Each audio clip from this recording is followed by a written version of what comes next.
Buzz Lightyear and Woody are not only Andy's favorite toys, they are also best friends. To find out what happens when they get separated, read along with me in your book.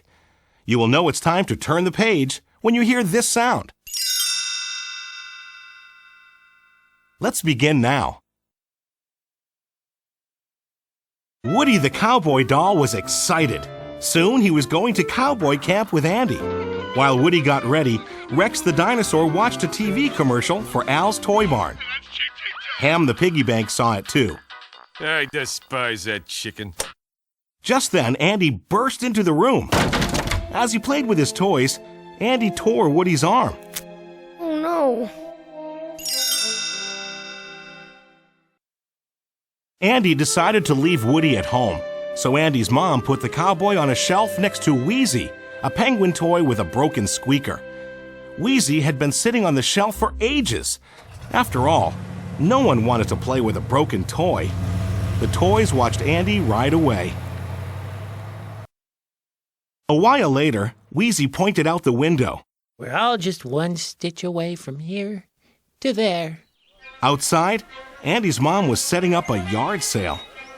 Soon, Andy's mom took Wheezy out to the sale. Woody whistled for Andy's dog Buster and strapped Wheezy onto him, but Woody slipped off. A man at the yard sale saw Woody and became very excited. I found him! I found him! When Andy's mom refused to sell Woody, the man stole him. Buzz tried to save his friend, but the man drove away. Luckily, Buzz saw his license plate. It read LZTYBRN. Back in Andy's room, Buzz punched the letters from the license plate into Mr. Spell to try and figure out what they stood for. Lousy. Try, Brian. Toy. Hold on! Al's Toy Barn. The man from the TV commercial had taken Woody. The toys came up with a plan to rescue their friend.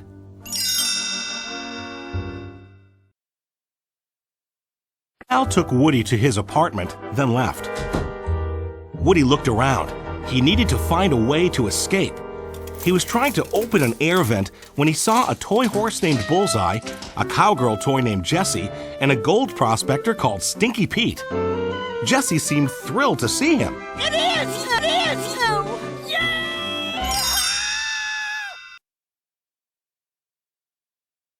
Jessie and Bullseye showed Woody a rerun of a 1950s TV show called Woody's Roundup.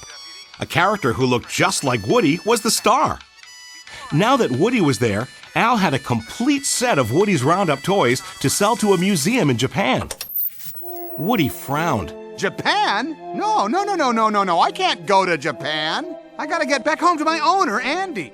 Jessie got mad. Without Woody, she'd have to go into storage. The next morning, Buzz and the other toys arrived across the street from Al's Toy Barn. They had left Andy's house the night before. Disguising themselves with orange safety cones, the toys crossed the street.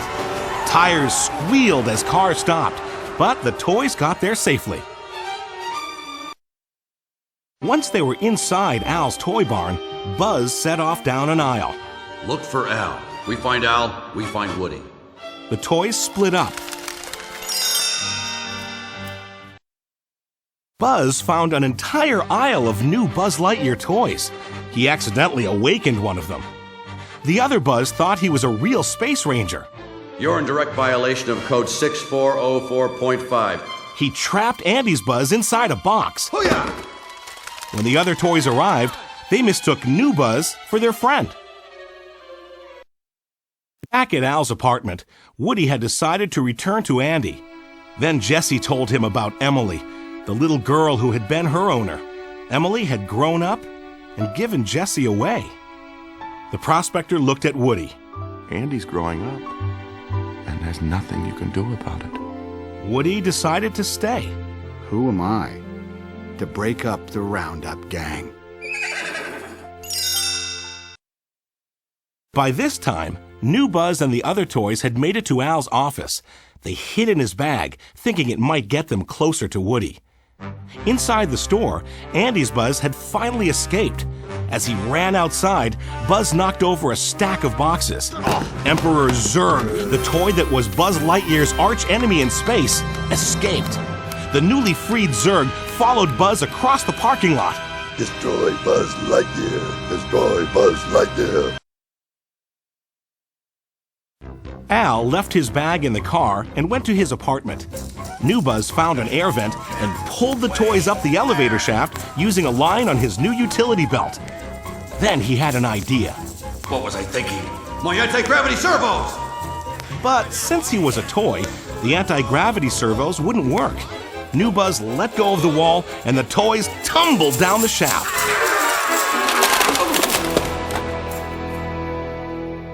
Meanwhile, Andy's Buzz had arrived. He followed the toys. New Buzz and the other toys finally made it to Al's apartment. They trapped Jessie and Bullseye and grabbed Woody. But Woody didn't want to leave. Then Andy's Buzz arrived. He tried to convince Woody to come home. Woody wasn't so sure. I can't abandon these guys. You are a toy! I don't have a choice, Buzz.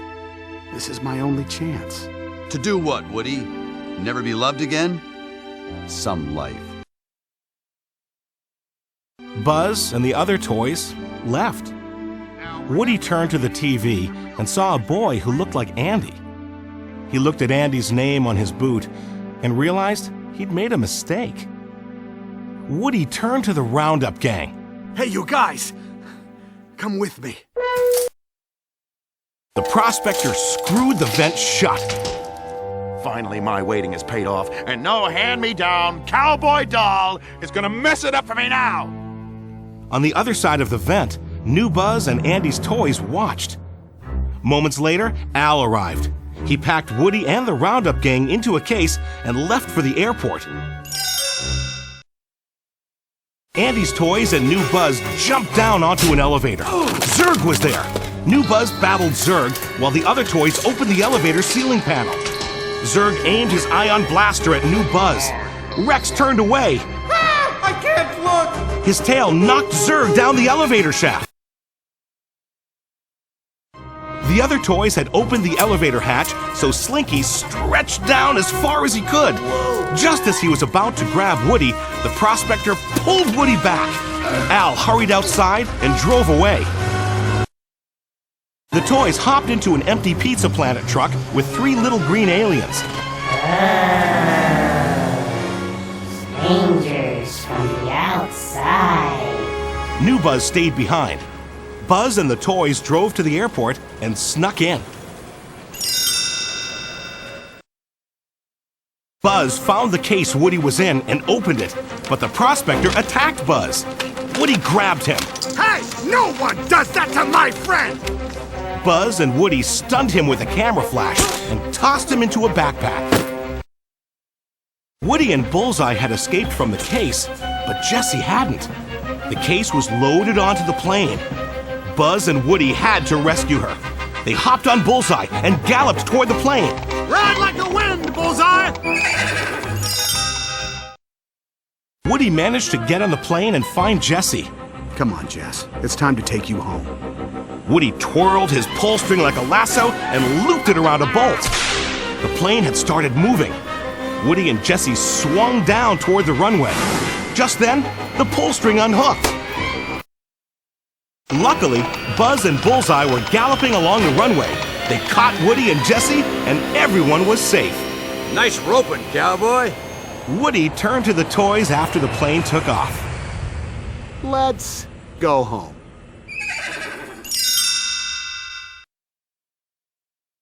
Andy liked Jessie and Bullseye immediately. New toys! Cool!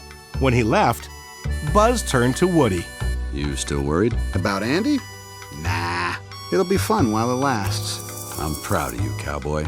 Besides, when it all ends, I'll have old Buzz Lightyear to keep me company. For infinity and beyond.